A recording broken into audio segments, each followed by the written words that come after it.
Hello everyone, this is Anjali Gupta and welcome back to my channel. So आज का हमारा topic होगा लर्निंग का जो टॉपिक बचा हुआ था तो वो मैं कराऊंगी। कौन सा टॉपिक बचा हुआ था? तो हमारा बचा हुआ था लर्निंग का अधिगम स्थानांतरण। ओके, तो ट्रांसफ़र, लर्निंग का ट्रांसफ़र कैसे होता है वो मैं बताऊंगी आपको। ओके, सो हम पढ़ेंगे अधिगम स्थानांतरण। फर्स्ट जो है हमारा, तो वो कितने टाइप से स्थानांतरण होता है? वो होता है हमारा 6 प्रकार से। कैसे? एक होता है सीखने का सकारात्मक परिवर्तन या सकारात्मक स्थानांतरण। ओके, एंड नेक्स्ट जो होगा हमारा, वो हमारा क्या होगा? सीखने का नकारात्मक स्थानांतरण। कौन सा? नकारात्मक स्थानांतरण, यानी एक पॉजिटिव होगा और दूसरा कौन सा? नेगेटिव होगा। एंड थर्ड जो हमारा होगा वो होगा शून्य या तटस्थ सीखने का स्थानांतरण। ओके, एंड नेक्स्ट हमारा जो होगा वो होगा सीखने का पार्श्व स्थानांतरण। एंड नेक्स्ट होगा सीखने का लंबरूप स्थानांतरण। एंड लास्ट जो होगा वो होगा हमारा सीखने का क्षैतिज स्थानांतरण। अब होता क्या है ये जो ये 6 टाइप के स्थानांतरण हैं उनको हम डिटेल से पढ़ेंगे। ओके, सो स्टार्ट करते हैं। अधिगम का स्थानांतरण, सीखने का सकारात्मक स्थानांतरण। क्या होता है सीखने का सकारात्मक स्थानांतरण? तो यानी मतलब, इससे मतलब होता है कि जैसे हम कुछ भी सीख रहे हैं, ठीक है, उसको सीख रहे हैं तो हम पूर्व ज्ञान से अपना जो अभी का नॉलेज है उसको कनेक्ट करके सीखना। ओके, सो ये हमारा होगा सकारात्मक स्थानांतरण। ओके, एंड नेक्स्ट हमारा होगा नकारात्मक स्थानांतरण। अब ये नकारात्मक स्थानांतरण क्या होगा? नकारात्मक स्थानांतरण हमारा होगा 2 प्रकार से होता है। कौन कौन से? एक होता है पूर्व सक्रिय अवरोध, एक होता है सक्रिय अवरोध। अब ये क्या होता है पूर्व सक्रिय अवरोध? तो हम जानेंगे कि पूर्व सक्रिय अवरोध जो होगा, जैसे कि हम अभी वर्तमान में कोई चीज़ कर रहे हैं, जैसे कि अभी मेरा ग्रेजुएशन चल रहा है। ओके, एंड मैंने पहले क्या किया हुआ था, या फिर मेरा क्या चल रहा है, पीजी चल रहा है और मैंने ग्रेजुएशन कर रखा है। अब मैंने क्या किया कि जो मेरा जो पीजी चल रहा है उससे और ग्रेजुएशन में अगर इफेक्ट हो, यानी जो पूर्व नॉलेज है हमारा उस पर इफेक्ट हो, या वो एक तरीके से क्या हो गया हो, वो बंद हो गया होगा और हमारा नया नॉलेज अभी जो हम गेन कर रहे हैं, पीजी जो कर रहे हैं, सिर्फ वो जारी हो, तो इससे क्या होगा? किसी दोनों चीज़ों में किसी एक में अवरोध आ जाना। पर जो पूर्व जो ज्ञान है हमारा, जो पहले का हमने जो चीज़ की है उसमें अगर अवरोध आ जाए तो वो क्या होगा हमारा? वो पूर्व सक्रिय अवरोध कहलाएगा। ओके, एंड नेक्स्ट हमारा जो होगा वो होगा, तो पूर्व सक्रिय अवरोध हमारा हो गया कि क्या होता है पूर्व सक्रिय अवरोध, यानी जो पूर्व ज्ञान है उस पे क्या हो जाना? अवरोध हो जाना, वो हमारा होगा पूर्व सक्रिय अवरोध। अब सक्रिय अवरोध क्या होगा? सक्रिय अवरोध हमारा होगा जो अभी हम जो नॉलेज ले रहे हैं, यानी जो हमारा वर्तमान का ज्ञान है उस पे इफेक्ट पड़ना, यानी उस पे अवरोध हो जाना, तो वो क्या हो जाएगा? वो हमारा हो जाएगा सक्रिय अवरोध। ओके, सो ये हमारा सीखने का नकारात्मक स्थानांतरण आपको समझ में आया होगा। एंड नेक्स्ट अब हम चलेंगे शून्य या तटस्थ सीखने का स्थानांतरण। ये क्या होता है? ये हमारा होता है जैसे कि लर्निंग जब हम करते हैं तो हमारी जो पुरानी लर्निंग हो और जो अभी की लर्निंग है, यानी जो पूर्व ज्ञान है और जो नया नॉलेज है, तो उसे हम क्या करेंगे?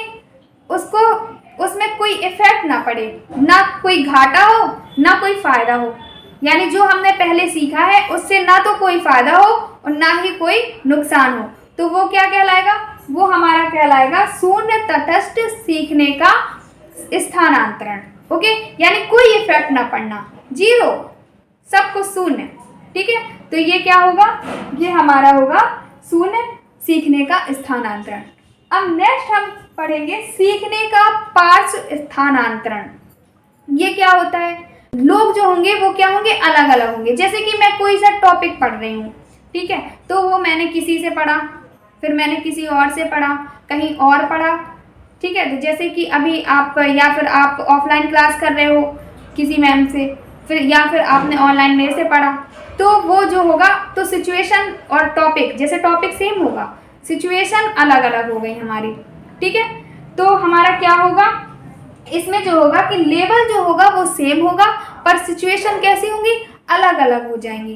किसमें, सीखने का पार्श्व स्थानांतरण, यानी इसमें क्या होगा, हमारा लेवल जो होगा वो कैसे रहेगा, सेम रहेगा, पर सिचुएशन कैसी हो जाएंगी, डिफरेंट हो जाएंगी। तो ये होगा हमारा पार्श्व स्थानांतरण।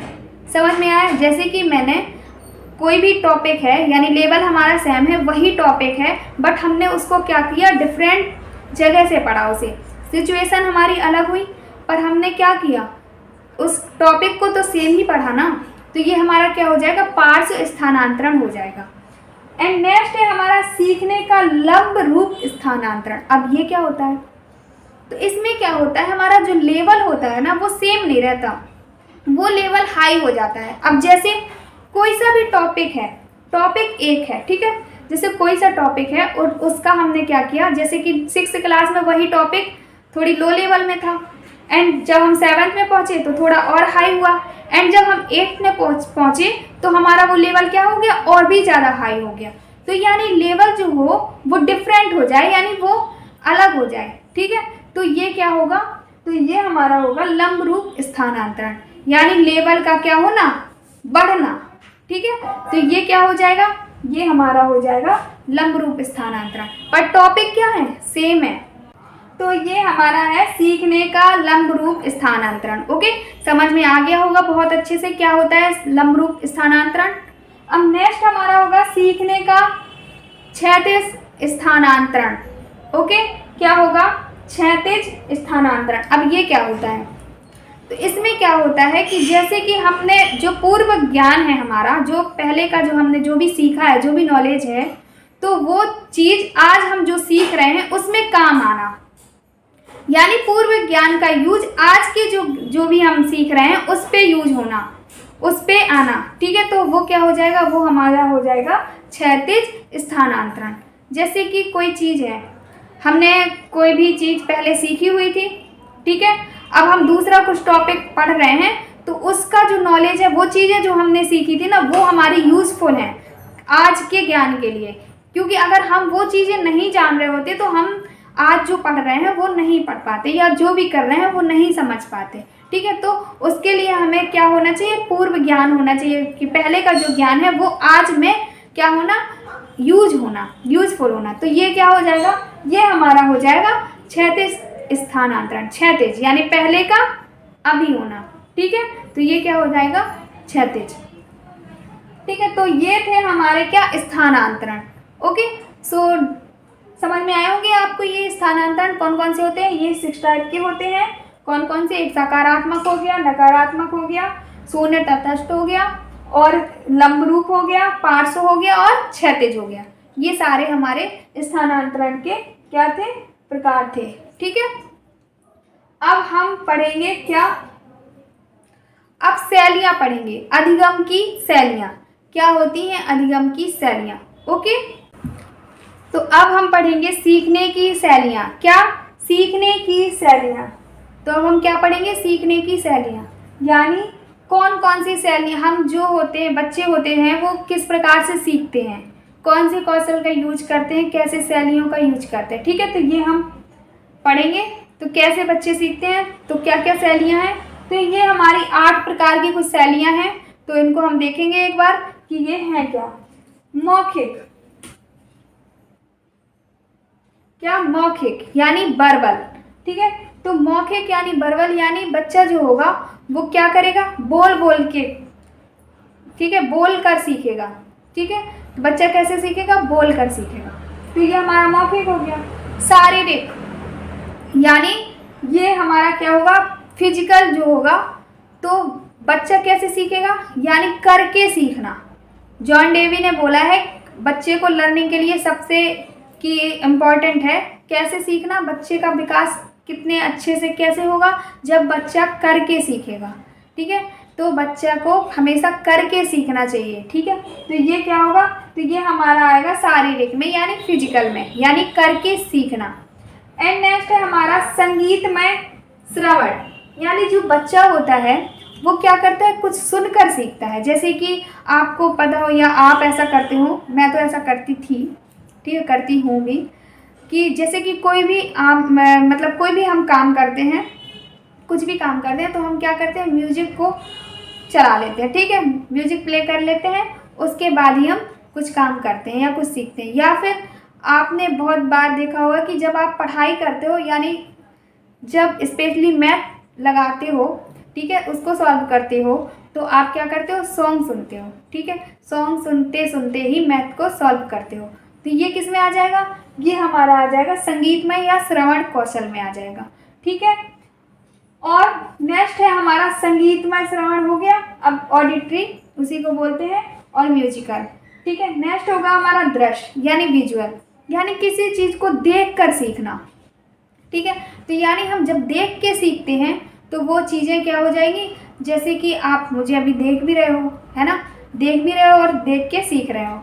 ऐसी कोई भी चीज़ हो, किसी चीज़ को आपने कुछ, जैसे कि आपने कोई मूवी देखी, उससे कुछ सीखना, तो आपने क्या किया, देख कर सीखा, तो बच्चा देख कर सीखता है। या कोई भी आप एक्टिविटी करते हो बच्चे के सामने, तो वो आपको देख के वो भी एक्टिविटी करेगा, यानी अनुकरण, तो वो देख कर सीखना, ठीक है। तो ये हो जाएगा हमारा विजुअल में। एंड नेक्स्ट होगा हमारा सामाजिक यानी सोशल।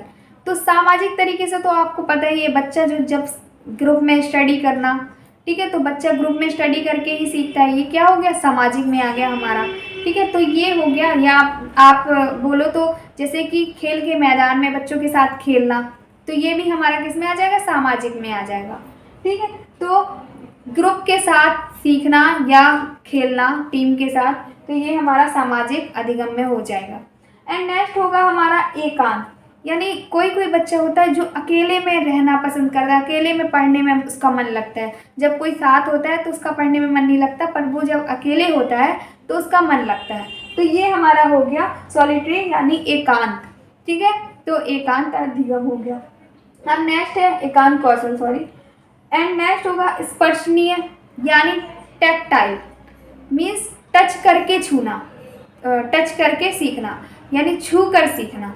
कोई भी चीज़ को छू के उसे, जब आपने देखा होगा बहुत से बच्चे होते हैं, जैसे कोई रिमोट हुआ या कुछ भी चीज़ें हुई, कोई सी भी चीज़ हुई, तो वो क्या करेगा, उसको खोलेगा, देखेगा, फिर कोई चीज़ खोल खाल के देख के फिर उसकी प्रोसेस को सीखेगा। यानी वो क्या करता है, उसके अंदर एक कहते हैं ना छोटा वैज्ञानिक टाइप, वो वैज्ञानिक उसके अंदर घुसा होता है, तो वो उन चीज़ों को रिसर्च करता है कि क्या है इसमें, ये कैसे लगा हुआ है, ये क्या है, मतलब कैसे इसको सही करेंगे, है ना। तो ये चीज़ें सीखना, तो ये कैसा हो गया, स्पर्श करके यानी छू के उसे तब सीखना।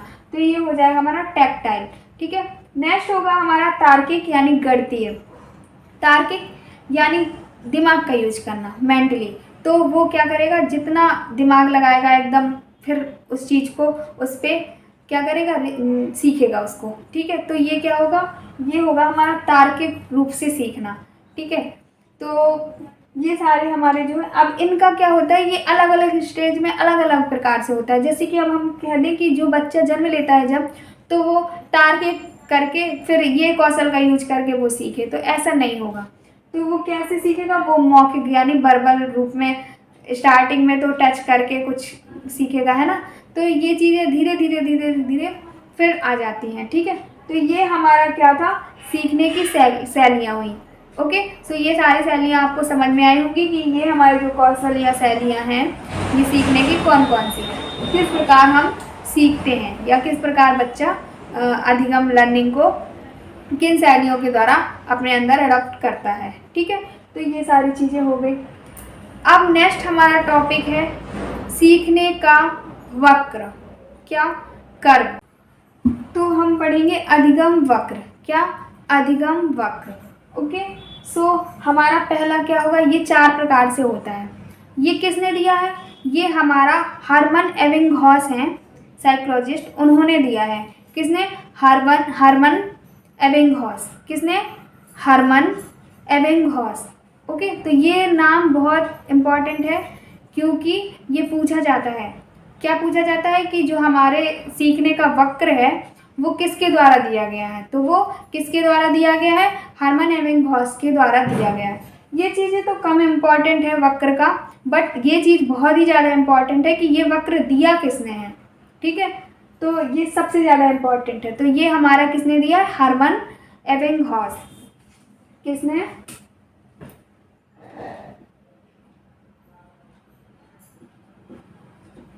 हरमन एबिंगहॉस।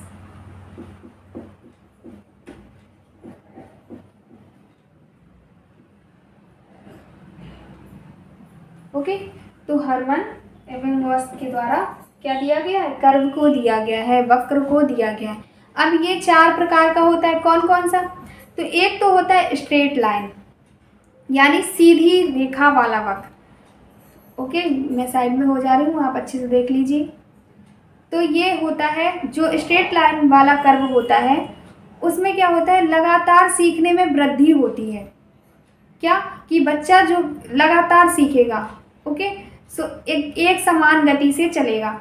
अब ये जो वक्र होता है ये दर्शाता क्या है, ये हमारे सीखने की दर को, गति को, या भूलने की गति को, दर को दर्शाता है। ठीक है, या प्रतिधारण करने की क्षमता को, उसकी दर जो होती है उसको दर्शाता है। ठीक है, यानी सीखने को या फिर प्रतिधारण करने की क्षमता को या भूलने की क्षमता को ये क्या करता है, दर्शाता है। तो हमारा सीधी रेखा में क्या होगा, यानी जो हमारा लर्निंग होगी वो क्या होगी, एक सीधी रेखा में जाएगी, यानी लगातार चलती जाएगी। ऐसा नहीं होगा कि कहीं कम हो या कहीं ज़्यादा हो, सीधी रेखा में और समान तरीके से ये बढ़ेगी। ओके, सो ये होगा हमारा सीधी रेखा का वक्र, straight line curve. And next होगा हमारा उत्तल वक्र, या इसे उन्नोत्तल वक्र भी कहते हैं। क्या, उत्तल वक्र या उन्नोत्तल वक्र। अब ये क्या होता है, इसमें क्या होता है, इसमें आप यहाँ देखिए, पहले हमारा क्या होता है, एकदम तेजी से लर्निंग हो रही है, उसके बाद क्या हो जाती है, स्लो लर्निंग हो जाती है। यानी पहले लर्निंग तेजी से होना और फिर लर्निंग स्लो हो जाना। तो ये हमारा क्या होगा, ये हमारा होगा उत्तल वक्र। ठीक है, अब नेक्स्ट होगा हमारा थर्ड जो होगा वो होगा हमारा अवतल वक्र। इसे सकारात्मक वक्र भी बोलते हैं। क्यों बोलते हैं इसे सकारात्मक वक्र, इसलिए बोलते हैं क्योंकि जो हमारी रियलिटी जो होती है वो इस पे ही डिपेंड होती है। ज़्यादातर जो लोग होते हैं, बहुत कम ऐसे लोग होते हैं कि उनकी लर्निंग प्रोसेस एकदम चली जा रही है सीधी। ठीक है, तो जो ज़्यादा से ज़्यादा लोग होते हैं उनका लर्निंग पैटर्न कैसा होता है, उनका वक्र इसी अकॉर्डिंग होता है, अवतल के अकॉर्डिंग होता है, यानी सकारात्मक, इसलिए इसे सकारात्मक वक्र भी बोला जाता है।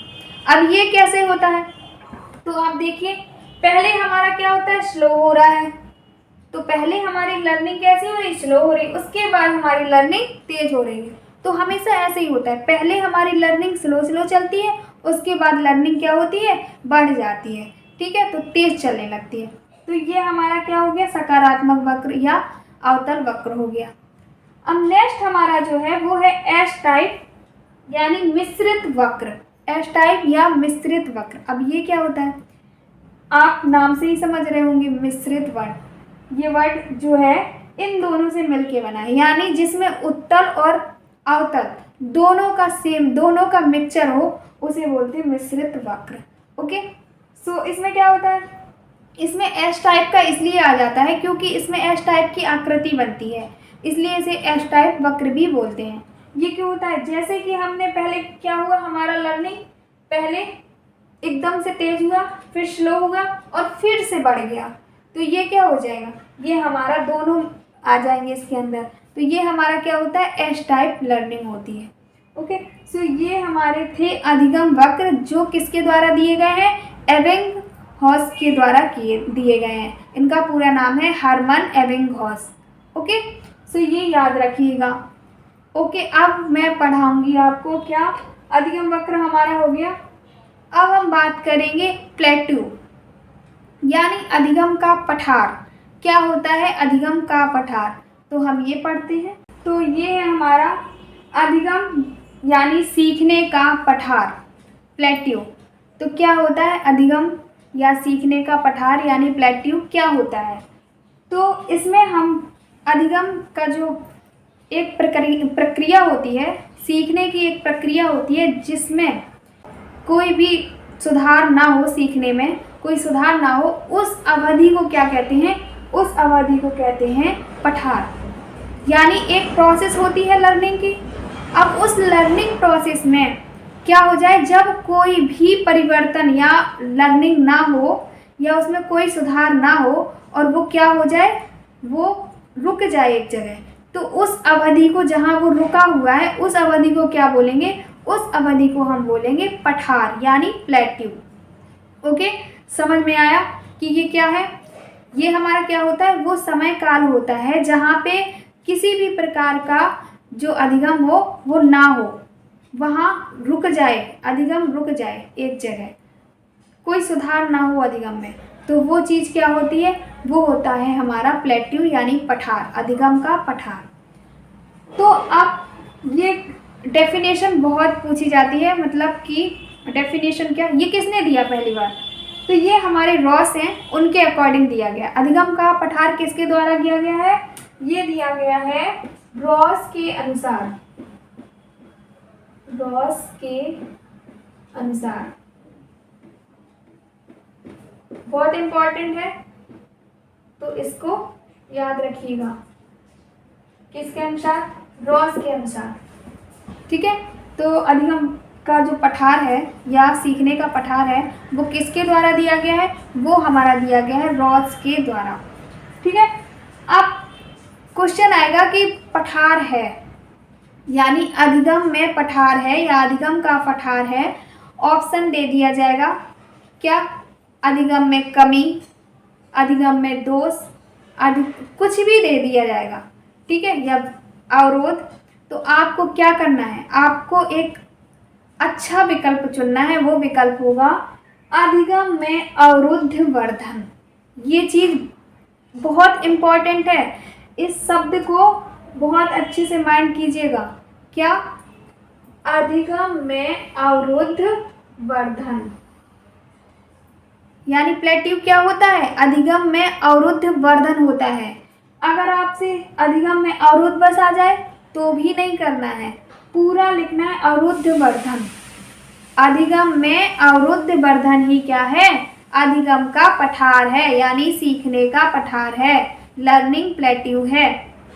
आया समझ। अब जो ये अधिगम का पठार होता है वो हम इस वक्र के जरिए या कर्व के जरिए हम पढ़ेंगे कि ग्राफ में इसे कैसे दर्शाते हैं। तो देखिए, पहले क्या हुआ हमारा, जब लर्निंग हुई तो एकदम स्टार्टिंग जब हुई तो बहुत स्लो हुआ हमारा। ठीक है, तो लर्निंग कैसी हुई, स्लो हुई। एंड फिर क्या हुआ, एक टाइम आया कि लर्निंग एकदम कोई सुधार नहीं आया, एकदम रुक गई लर्निंग, कोई सुधार नहीं आया। ठीक है, एंड फिर क्या हुआ, फिर से उछाल आया उसमें और फिर से वो चलने लगी। तो ये क्या दर्शाता है, ये दर्शाता है जो मैंने आपको बताया था कि जो पिछली क्लास में, कि जो पठार होता है वो ये नहीं है कि एक बार अगर प्लेट्यू आ जाए उसके बाद लर्निंग हमारी रुक जाए, उसके बाद लर्निंग ना हो, तो ऐसा नहीं है, ये दर्शाता है। ओके, तो क्या होगा, यानी हमारा प्लेट्यू के बाद भी क्या हो सकती है, लर्निंग बढ़ सकती है, फिर से स्टार्ट हो सकती है। ठीक है, तो ये होता है क्या, लर्निंग का प्लेट्यू यानी पठार। समझ में आया। तो ये चीज़ बहुत ही इंपॉर्टेंट है, किसने दिया, रॉस ने दिया। और अधिगम का अवरुद्ध वर्धन, प्लेट्यू क्या है, अधिगम का अवरुद्ध वर्धन है, किसके द्वारा दिया गया है, रॉस के द्वारा दिया गया है। और अगर उसमें बोले, क्वेश्चन अगर आए कि क्या अधिगम का जो पठार है उसके बाद अधिगम पूरी तरह से रुक जाती है, तो ऐसा नहीं है, अधिगम को फिर से स्टार्ट किया जा सकता है। हो सकता है कि एक समय पे प्लेट्यू था, उसके बाद इतनी ज़ोर से अधिगम हुआ कि बहुत ही ज़्यादा बढ़ गया वो, है ना। तो ये भी हो सकता है, जरूरी नहीं कि एक बार पठार लग जाए तो फिर हम सीख नहीं सकते, ऐसा नहीं है। ओके, सो ये था हमारा अधिगम यानी सीखने का पठार, आपको बहुत अच्छे से समझ में आया होगा। अब हम क्या करेंगे, अब हम पढ़ेंगे, ये सारे हमने पढ़े, अब हम पढ़ेंगे अधिगम के सीखने का स्थान, पठार, जो पठार है वो समझ में आया। अब नेक्स्ट हमारा होगा कि इसमें अधिगम के जो सिद्धांत हैं, जो कि सिद्धांत के सिर्फ नेम पूछे जाते हैं कि कौन कौन से नाम हैं, ये नहीं पूछा जाता कि ये सिद्धांत है क्या। सिद्धांत के अंदर की डिटेल नहीं पूछी जाती, सिर्फ ये पूछा जाता है कि ये सिद्धांत जो हैं कितने सिद्धांत होते हैं। जैसे कि आपके ऑप्शन में आ जाएंगे कि सीखने के सिद्धांत इनमें से नहीं है और 3 दे दिए जाएंगे, एक ऑप्शन नहीं वाला रहेगा। तो आपको पता होने चाहिए कि सारे अधिगम के सिद्धांत कौन कौन से हैं, ठीक है। एंड कुछ सिद्धांत हैं जो मैं बताऊंगी कि किसके द्वारा दिए गए हैं, तो बहुत ज़्यादा पूछता है। जैसे कि समान तत्व का सिद्धांत होता है, वो किसके द्वारा दिया गया है, वो हमारा थॉर्नडाइक के द्वारा दिया गया है। ये बहुत ही इम्पॉर्टेंट है, ओके। एंड नेक्स्ट एक हमारा है कि जो सिद्धांत होता है सामान्यीकरण का सिद्धांत, और एक हमारा जो होता है वो होता है सामान्यीकरण का सिद्धांत। तो ये सामान्यीकरण का सिद्धांत जो होता है वो किसने दिया है, वो हमारा दिया है चार्ल्स एच जुड ने। किसने, चार्ल्स एच जुड ने। तो ये 2 हैं जो इनके अकॉर्डिंग है, बाकी के और सारे तो मैं अभी बता रही हूँ आपको।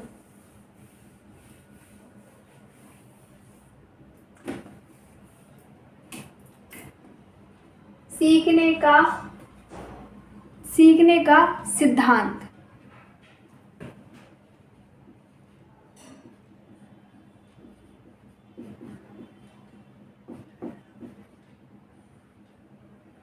सीखने का सिद्धांत, तो पहला हमारा कौन सा होगा, सीखने का सिद्धांत में पहला हमारा होगा समान तत्व का सिद्धांत।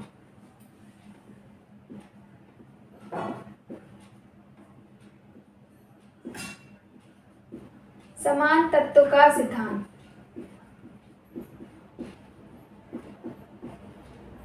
ये किसने दिया था, ये दिया था हमारे थॉर्नडाइक ने।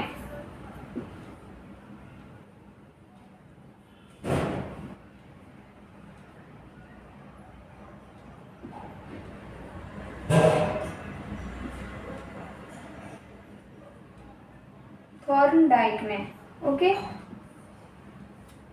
तो ये समान तत्व का सिद्धांत होता है कि जितनी चीजें होती हैं वो समान होती हैं, ओके। जितनी भी चीजें होती हैं वो समान होती हैं, आपस में एक दूसरे से मिलती हैं। अधिगम में जैसे अधिगम जो होता है, समान तत्व का सिद्धांत क्या कहता है, समान तत्व का सिद्धांत कहता है कि जितनी चीजें होती हैं वो एक समान होती हैं, एक जैसी होती हैं, जो कि आपस में मिलती हैं। और जितनी चीजें आपस में मिलेंगी, जो चीज़ समान होगी, उतना ही हमारा जो अधिगम होगा वो क्या होगा, वो अधिक होगा। अधिगम उतनी तेजी से ही बढ़ेगा हमारा। जितनी चीज़ें एक दूसरे से कनेक्ट होंगी, समान होंगी, उतना ही हमारा अधिगम क्या होगा, बढ़ेगा। ठीक है, तो ये था समान तत्व का सिद्धांत, जो किसके द्वारा दिया गया है, जो हमारे थॉर्नडाइक के द्वारा दिया गया है। एंड नेक्स्ट है हमारा सामान्यीकरण का सिद्धांत।